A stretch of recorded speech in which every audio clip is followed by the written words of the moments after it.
What's up? It's Frank from Fameless Wanderer. We're back with another one. This time I'm in the Dominican Republic, specifically Punta Cana. I am at Secrets Tides Resort, which is an adults only all-inclusive. I'm going to be talking about the grounds here, the amenities, the beach, the food, all the things. So without further ado, let's jump into it. All right, so this is Secrets Tides. This is the entrance. Basically, picture this as one big horseshoe. You have the center here, and then on each side of this, you have more restaurants down the center we'll get to later, but you'll have your pools. On the right side there, you'll have the preferred area where you would check in, and on the left, you have your regular check-in. Just for clarity, we did not get Preferred Club, just didn't feel like it was worth it. Essentially, you get an extra restaurant and a butler, along with access to another pool with a swim-up bar. So we won't be covering any of the Preferred Club amenities in this video. As far as the check-in process, very easy. They were awesome. There was no line. I think we were done with that in 5 minutes, and that was that. So this is the main lobby, but let's head to see the room. So we did let them know ahead of time that it was my wife Jamie's birthday, so they came prepared. As you walk in, we'll head right into the shower here. The bathroom area, you do have a double rainfall shower, so that is nice. You can slide those doors open if you don't want any privacy. This does have the toilet where the door goes all the way to the ceiling. I know that some resorts don't do that, so it was nice to see that. And yeah, so everything is separated. It's a spacious bathroom. All was good there. Next up, we do have the secret door, or whatever you want to call this. Essentially, it's an access door for your room service. So always nice to see that. Plenty of closet space there on the left. That's where your safe is. For reference, this is a poolside room. We're on the second floor. Plenty of space in this room. You get the couch. We have the king bed. As I mentioned, they were prepared for the birthday. Got our own little birthday cake for Jamie there. And this kind of just gives you the view of the room. One thing to note, Bluetooth speakers in the ceiling, total game changer. But it has a mini bar, coffee, all the things that you could want. Balcony, plenty spacious. Some nice, comfortable seats out there. And then we were right in front of the manatee bar, swim-up bar there, this is the first pool. So kind of pan across there, as you can see the swim-up rooms, if you choose to go that route, were right below us, and they looked awesome. So maybe in the future we will do that. Continuing on, if you made a right on the horseshoe when we walked in, you'll see Portofino is over here, their Italian restaurant. The Coco Cafe is here, and we'll keep on pushing on here. Did not eat at Portofino, just ran out of days. We're only here for 4 nights. Coco Cafe was excellent. Got sandwiches there, got some desserts there. The coffee was excellent. On the right there is also Meraki, which is the Japanese restaurant. You don't need a reservation for any restaurants at this Secrets outside of hibachi, so you can eat there without a reservation. You just need it for hibachi. Moving onward here, we have the theater. They had shows every single night, ranging from local Dominican style shows to a Beyonce night and all of the things. And then you have another bar here. And this one is open anytime that the theater is open. Little cheat code is you can also grab a drink and go sit outside at the Coco Cafe if you don't want it to be as loud and you want to have a conversation. Right next to the theater, we have the sports bar. So this is Desires. This is a sports bar, usually up until about 10 or 10:30, and then they will get a DJ in there. We were not in there at that time most nights, but we did pop in a couple nights. It's a really cool spot. Everybody was in there watching soccer. Moving on to the food, this is El Patio, some fajita action here. Overall, food was good, nothing crazy to write home about. Outside of Tierra was a showstopper, and we'll get to that here right now. The decor in it is awesome. You have the center outdoor area if you're into that. It's a little too warm for us. We ate here 2 nights. We ate at El Patio once, and we ate at the steakhouse once. So El Patio and the steakhouse were fine, but after eating this the first night, that fish ceviche and the steak, unreal. So definitely go check this place out. Yeah, so after dinner, we popped over to the lobby bar. They were just setting up the band here. This gets pretty busy, especially before a show. So before and after dinner, you'll get some action in here. And then once there's any type of show going on, a lot of people will flock to that show. But the band was great every night, and it's an open air. And although it was hot, we were here in July, the air does flow, well enough that you're not sitting there completely sweating. So really nice lobby bar. And overall, I would say the vibe would be 30 to 60 as far as the age. So it was not super sleepy. There are nights that it was absolutely packed, especially during a silent disco, and plenty of friendly people to talk to, but you also have your own space if you're there to just be with yourself or be with your significant other or whoever you're there with. So there's a lot of options with this resort. As far as amenities, there is one that's not off the resort, but kind of in the front of the resort, and that is the pickleball. There are 3 courts. Shameless plug to my podcast on 4 Stairs with Frank and Carl. I'm a big pickleball guy, so I was excited to see this. There's actually a cooler in between the paddles. I think they had pulled it out to fix it, but it was loaded the day before with a bunch of different waters, so they keep you hydrated. Courts are in pretty decent shape, and to have 3 dedicated courts is always a nice thing. As far as the spa goes, I don't have any footage, but my wife did go, and I think she was gone for at least 3 hours. It was like around $240 US, so she said that she felt like she really got her money's worth. There was all kinds of different hydrotherapy things going on and full massages, and I don't know, there's a bunch of things that I don't get involved with. That's her thing, is the spa. I did go and just check out the gym, and it was plenty well equipped for anybody that's trying to run off some of the breakfast buffet or a night at Meraki.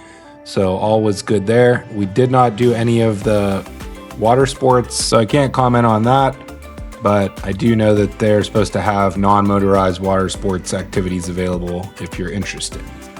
All right, so here we're facing the lobby, and like I said at the beginning of the video, the center is where you're gonna find the pools. So we spin around here and we'll start walking towards these.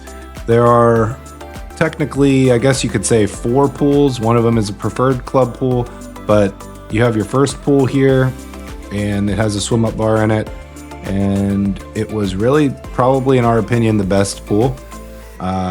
I will show you the main pool as we get further down. It's the closest one to the beach. Just seemed like this was a good crowd of people. It wasn't super rowdy, not that the main pool was.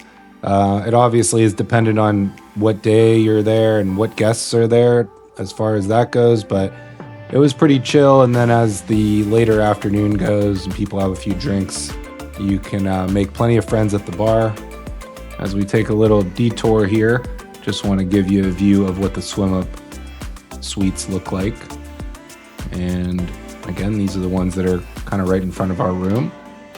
And this begins our trek to the second pool, which I believe they call both of these a quiet pool, but like I said, this first pool was much more lively some days than the main pool.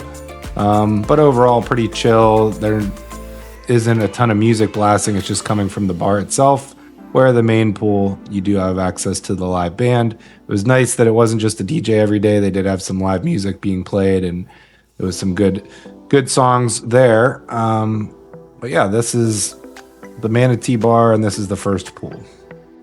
All right, continuing on, just to point this out, you do have access to all these loungers. They're not any additional cost. And of course, I didn't see her waving to me at the time, but the staff was excellent. They're always going around getting you drinks or getting you whatever you want. And as you can tell here, I mean, the grounds are beautiful. The hotel was built in 2024, so it is newer and it is noticeable. So I had a little ping pong there. My wife tried to cheat me out of a game, making up scoring. That's another discussion. This is what I would classify as the actual quiet pool. There is no swim up bar. You do have these eggs that we did stay in one day, which was great. And on this morning, they were doing some yoga in the pool, which is pretty cool. And this one essentially will tie into the larger pool. It's just separated by the walkway, as you can see there. So we'll keep on moving here, get a glimpse at the preferred pool, which is on the left here. So like I said, there is a swim up bar to this, and it's all the way at the end. So again, didn't seem like really worth upgrading to. Some days this was crowded, some days it wasn't, but that's kind of what you can expect. So the middle pool, the quiet pool on the right, and then on the left is your main pool. This is, maybe 9 in the morning. One thing I will note is that if you're somebody that's going to resorts and you have a hard time getting a chair and you feel like you have to get up super early, that was not the case here. Chair game is not strong. People were not getting out and up and moving until after 9 o'clock a lot of times. So unless you wanted some premium seating right next to the swim up bar or in a cabana in a specific spot, you really could roll out of bed at 9 o'clock if you wanted or later and still get places. There was days we went down at 11 o'clock. We're still able to get some chairs on the outskirts. So, but overall, this is the main pool bar. And then you have this is more restaurants on the side here. And so you have Seaside Grill on the right there. That's the steakhouse. You have a shop there. And then you have Oceana. Oceana is also, I believe, a preferred club breakfast spot. So, but plenty of seating available. And then we'll start our path over to Barefoot Grill.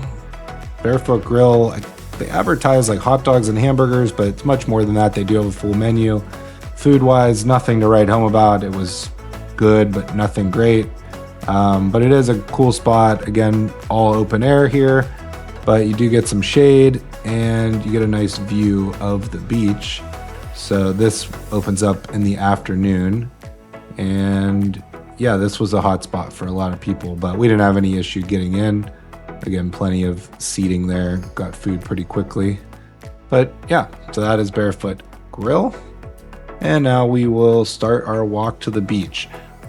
If you're looking for one reason that you would not stay at Secrets Tides, specifically in the summer when the sargassum season is active, this would be it. A lot of people complain that the sand is, they don't like it because it's not the white sand. It's not as thin and smooth as the sand you might get at Bavaro Beach or Cap Cana, but the sand was plenty soft and the beach was really well maintained. This is usually covered in sargassum. The resort does a really good job of scooping all of that up, but what they can't really monitor is all of it sitting in the water, so it kind of kills the beach, unfortunately. We live in Charleston, South Carolina, so we go to the beach when we want anyways, so we really don't come to the all-inclusives for the beach, but obviously that is a huge thing for some people, and that's understandable. We still did sit at the beach one day and it was great, but if you're looking to get in the water, and that water sure did feel nice because of how hot it was, it's maybe not the resort for you in the summer, at least. Cannot speak to it in the other months. But they do have plenty of seating and plenty of palapas to protect you from the sun. And they also have, usually in the afternoon, they have hot dogs and hamburgers set up over here. And you also have access to some fresh towels. I guess I should note, there is no wristband here. You do still use a regular room key. It's kind of nice. I didn't mind that.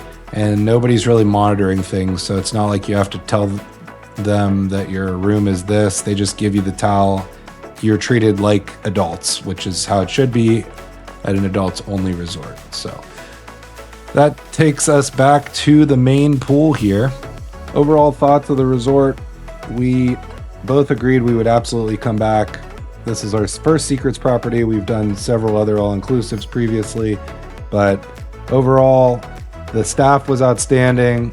The not having to deal with reservations was awesome. The pools were great. Drinks were really good. There's really nothing to complain about outside of the beach, which is outside of their control. Nothing they can do there. The other thing to note was, like I said earlier, the rooms were awesome. The Bluetooth speaker in the ceiling was our favorite feature. We used it all the time. As soon as you walk in, your phone connects, you're ready to play some tunes. Yeah, so if you're looking for a resort that is not a party resort, but not a sleepy resort, I think this falls right in between that. You can kind of make it what you want it. But that's it for me. We will be back to Punta Cana in December at a different resort, so stay tuned for that video, and I will see you on the next one. Later.